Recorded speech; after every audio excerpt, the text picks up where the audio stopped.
Plaintiff Lorna Garcia says the defendant was her miracle baby, who was born against all odds, and he lived a sheltered life until middle school, when he fell in with the wrong crowd and started getting into trouble. Lorna's suing her son today for unpaid rent.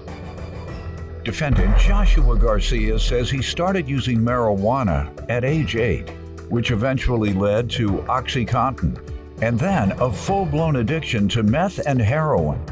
Joshua claims when he was in 8th grade, his 13-year-old friend died from a drug overdose, but he is 2 years clean and sober today. Start with you. Okay, well, I'll tell you a little bit about Joshua. He was born against all the discouragement from doctors. I had projected to have illness or something? Yeah. I had a stillbirth right before I got pregnant with Joshua. Sarah was 8 months when I lost her, and they said I had a lot of issues, health issues, so probably wouldn't be able to carry another baby. But against all odds, Josh was born. Yeah. And he was born with a lot of health problems. The doctor said he had failure to thrive.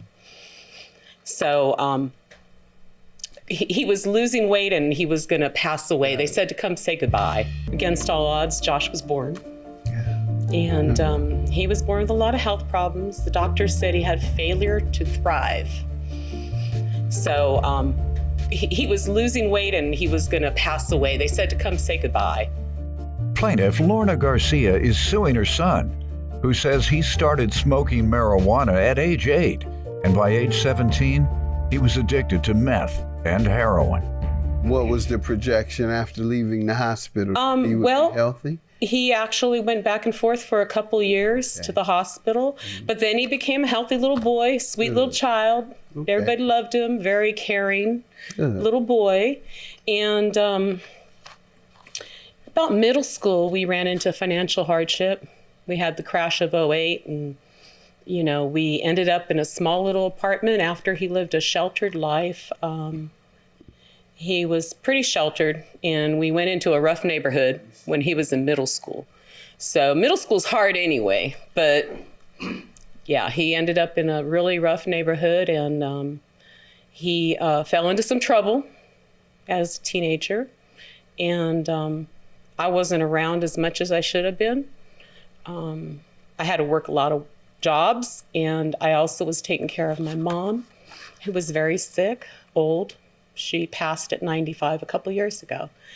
And taking care of my brother, and he was kind of left a little bit too much on his own. I tried to keep tabs, but... Why'd you have to take care of your brother? My brother was mentally and physically ill, and my mom used to help him, and when she fell ill, I was taking care of both of them. My older brother, he is 12 years older than me. I'm 60, he would be 72 today, but he did pass too.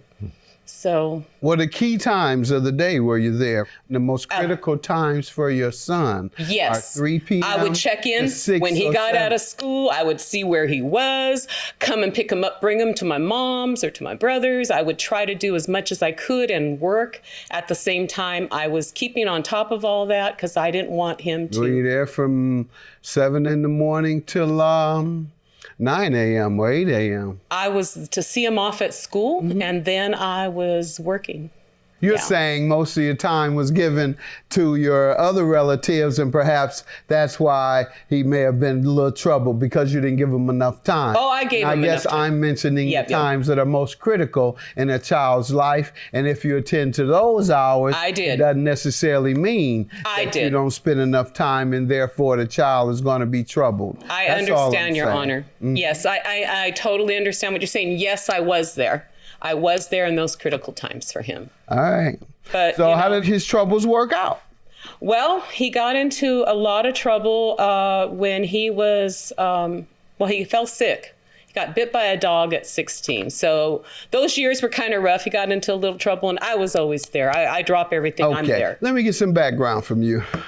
All right. Well, I started using drugs when I was about 8 years old. Okay, that's the first thing she didn't tell me. I didn't know. Probably the most relevant. Go ahead. You know now, don't you? Go ahead, sir. Okay. I started smoking weed at 8 and got actually addicted to drugs when I was 17. What type of drugs? Heroin and meth. Okay, and what troubled you in high school? What type of crowd did you run with? And was it a new neighborhood? Tell us from your perspective. Yeah, so I started hanging around the wrong crowd in middle school, just like my mom said. And, you know, skaters and some gangsters, you know, hanging around with them, bad crowd. Hanging around doing what? Learning ways to get money for my drugs. Okay, you were involved in criminal activity starting at age 17 or before? Before, at 15. Okay, and at that time you were using what type of drugs? Pills. I was using Oxycontin. Okay, there you go. You all, I gotta interrogate you all about the troubles that we started out talking about, because when you just say you was in trouble, I don't know what that means. Yeah. To some people means stealing the book out of the bookstore. Oh, yeah. To some people it means armed robbery with the gun up to the head. So that's all. I'm just trying to clarify. So you started opioids at age 15. What happened from there?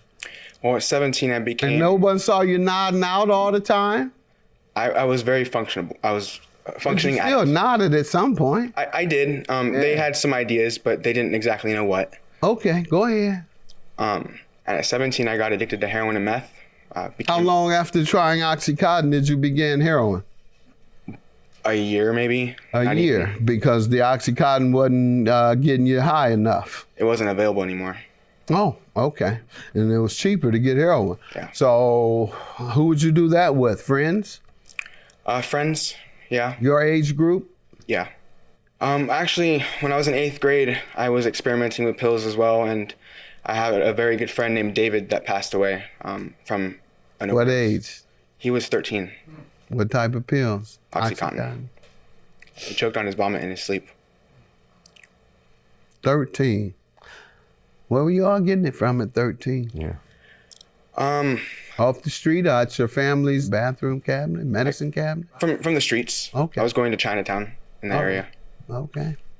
All right, and obviously you recovered from it or overcame it? I did. What age? I have 2 years sober today, actually. Good. Oh. Congratulations. So what have you been doing to redeem yourself? I've been working a lot. I'm working on opening my own business one day. I have a lot of plans, a lot of ambitions. Did you damage anybody doing your drug use? Yes. That's what I'm talking about, that redemption. Yeah. I mean, I'm proud of what you're doing for yourself. Thank you. But as a drug addict, you damaged a lot of people. That's the redemption I was talking about. Plaintiff Lorna Garcia is suing her son, who says he started smoking marijuana at age 8, and by age 17, he was addicted to meth and heroin. What do you want to tell me about the $1,600 you're suing him for, ma'am? Okay, well, in 2019, he ended up incarcerated, and he wanted to change his life. Pandemic was going on, so when he got released, we let him come live with us. We wanted to help him be responsible if he wanted to make this change, and we told him, pay rent. You know, when you get a job, you pay rent, $200 out of each check, $400 a month.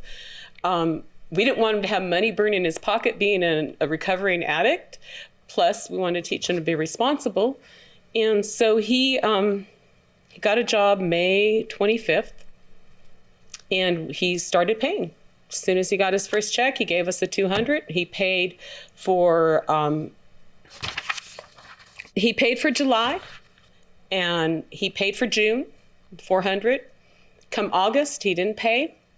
And September and October. Hasn't paid since? He paid out, starting in November, he started back. But for those months, he had all these, to me, excuses, I'm sure him reasons, but Let me hear from him about them then, sir.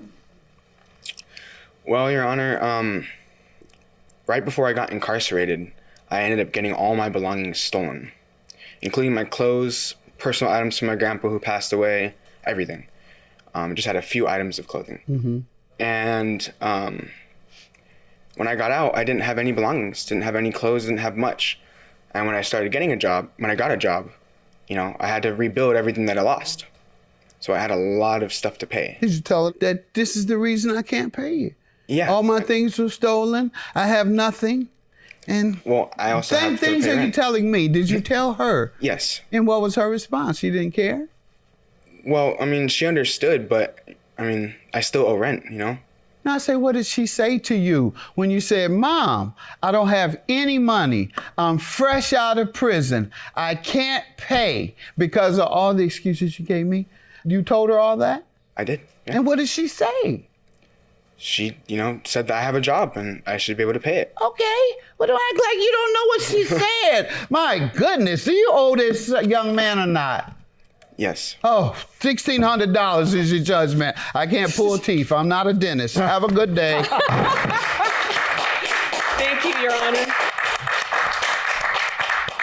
I am so proud of you, Josh, that you made it 2 years sober. There was a time where I didn't even know if you would be alive, but keep it up. I'm proud of you. I love you, and you just need to keep being responsible. I'm sorry for everything that I put you through, Mom. You know, I put you through a lot growing up and as an adult, and it's not fair, and I apologize. I'm sorry. And I love you. I love you. Thank you. I've been waiting to hear that. I haven't ever heard that. Thank you.